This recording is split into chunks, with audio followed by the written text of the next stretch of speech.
Let's talk about Esters phenols. And this is something that it's an idea that I have in my head, and I don't know if it's wrong or not.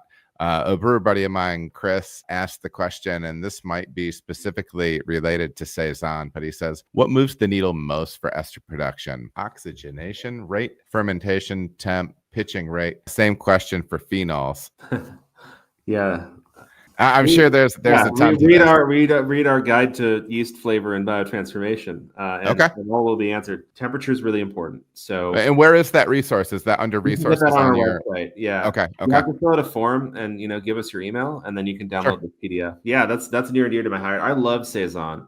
I'm more of like a mixed firm Saison person, but I love it regardless because of how expressive, how much freedom you have to play around with fermentation expression with Saison. What moves the needle the most? Temperature is huge. It's not even the basic, wisdom of hotter is more. That's not actually true. For a lot of strains, you'll get more of the acetate esters like your banana bubblegum at lower temperatures.